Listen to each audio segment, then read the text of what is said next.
小可爱，我是黑红。相信呢有触碰过电绘方面领域的人呢，多少都会知道，其实这个电绘的软体非常的多。像我自己呢，最常使用的就是 Photoshop 的部分，但是看到了 Clipper Studio Pen 有一些辅助功能真的是太吸引我了，所以我就忍不住下单买了。那在买了 Clipper Studio Pen 之后呢，我发现不对啊，就是我太习惯用 Photoshop 了。如果要试用一个新的软体的话，还需要一些时间去适应，其实就有点懒啊，所以我就一直都没有碰。我大概买了快1年了吧，都没有去碰它。直到最近呢，我突然觉得说，好像有看到他们的广告，然后有一些辅助功能还蛮棒的，所以我就尝试来使用了看看。那在使用之后呢，我发现其实它的很多功能呢，真的是还不错的。那今天呢，就想要用一个小小的教学来和你分享我如何用 Clipper Studio Pen 简单的把一张图就可以画出各式各样不同的光影效果了。所以你只要把这个光影效果学会了之后呢，那相信你以后要尝试画出各式各样不同的光影效果都会非常容易、非常简单，甚至不用花你太多的时间就可以画得出来。好了，那我们赶紧来看看到底是什么样的神奇效果可以让你一招画出各式各样不同的光影效果呢？在影片开始之前，黑猴要在这边和你说一下我有制作一本迷你电子书以及一堂免费课程，就是希望可以帮助想要学习电绘的你快快提升画技，所以赶紧到底下描述栏里面去点击链接免费领取咯。首先我们可以先来看一下背光光影的部分哦。我们一开始先准备一个简单上色的图，接着增加一个图层，选择我们想要使用的阴影颜色，一般来说我都会使用蓝色哦。再使用油漆桶的部分，直接将这个图层填满整个蓝色。接着我们就可以将图层模式改为色彩增值。那这时候我觉得这个蓝色不是我喜欢的，我想再调整一下。然后点开用下一图层剪裁的效果，同时也点开这一个建立图层蒙版的效果。接着我们就可以用橡皮擦的部分呢，使用比较雾面的笔刷，将这个人物的边缘把它简单的画出一个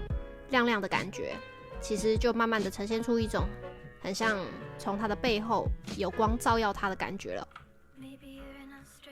那基本上我们就会在一些地方做一些小小的细节，去让整个人物的光影可以有一点小小的细节跟层次。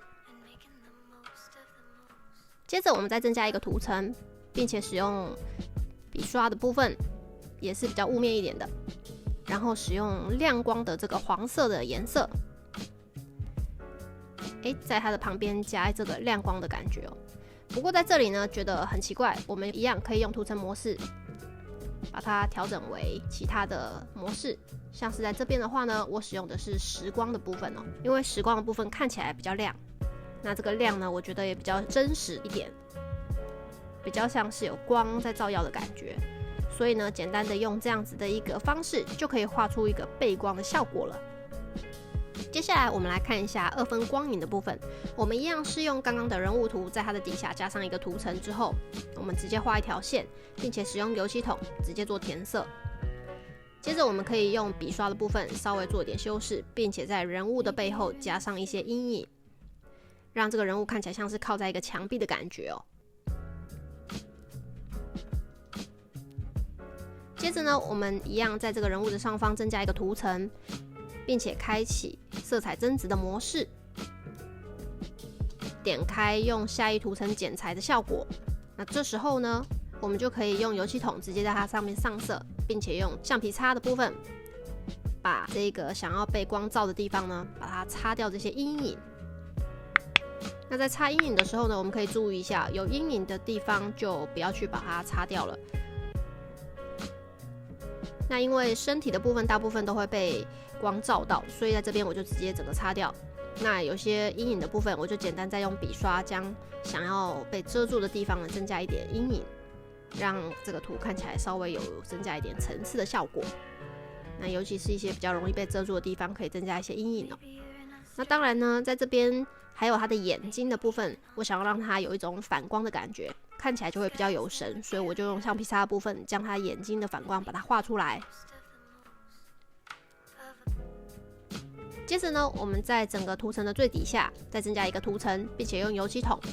填入一个比较黄色的感觉，像是那种阳光的感觉。但是在这边呢，我觉得使用这种阳光的感觉有点太单调了，所以我在用笔刷呢，增加一点粉色的感觉，会让这张图看起来相对的稍微暖一点点哦。所以在这边我就简单的让这个背景有一点粉色，接着在最上面呢增加一个新的图层，并且使用时光的这个图层效果，将它的不透明度降低，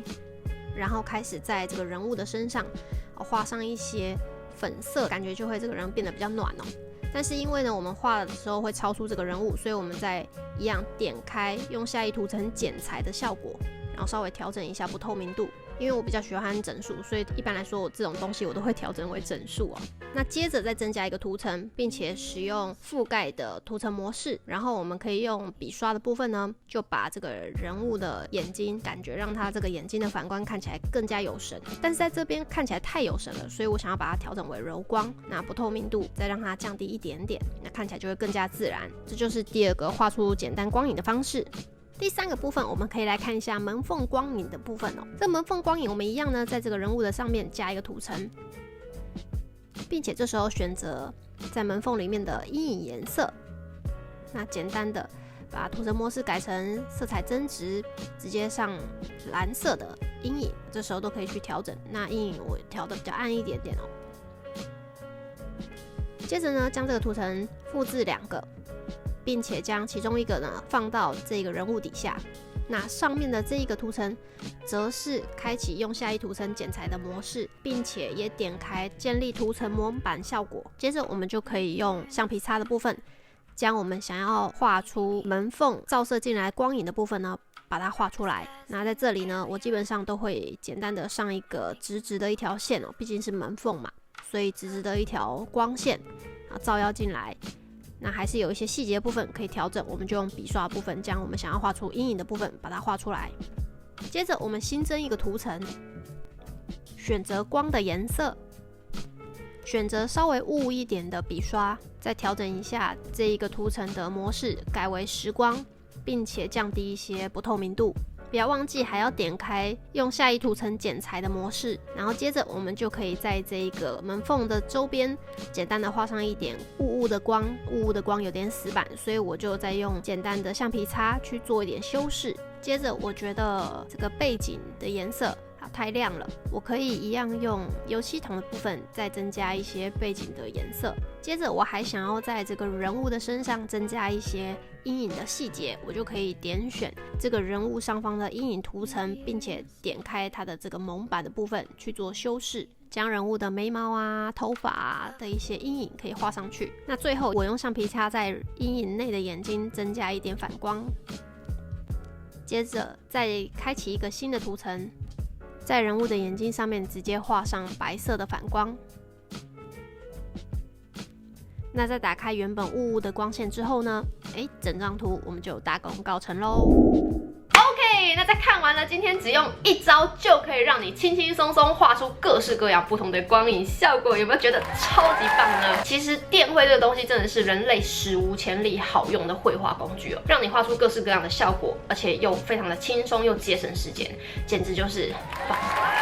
那回过头来呢，我个人是觉得 Clipper Studio 它的这个软体真的是相较于其他的软体来说呢，真的有非常非常多的一些辅助功能哦。Clipper Studio 让我觉得最惊艳的是它的勾线笔，我真的觉得非常的好上手，非常的好画。所以如果你个人呢也是一个喜欢绘画动漫相关的这样子的一个画风， Clipper Studio Pen 绝对是你必要的绘画工具。如果有兴趣的话呢，可以到底下描述栏里面去点击连结到他们的官网去购买就可以咯。我自己个人是使用电脑版的 Clipper Studio Pen 这个软体哦，因为购买电脑版的 Clipper Studio Pen 的话，我可以连接2台电脑，而且是一次买断永久使用，真的是超级方便。但是如果你是使用 iPad 或是 iPhone 画图的话呢，那很抱歉 Clipper Studio Pen 就必须用订阅制的方式了。所以这个部分的话呢，就要看你是用什么样的设备去画图来决定你要购买什么样的一个 Clipper Studio Pen 的软体了。好啦，那如果有喜欢我的影片的话呢，请记得一定要订阅我的频道并开启小铃铛，因为这样在我新影片发布的时候呢，你才不会错过哦。如果你觉得今天这支影片真的对你有一些帮助的话呢，也欢迎分享给你身边需要的好朋友们。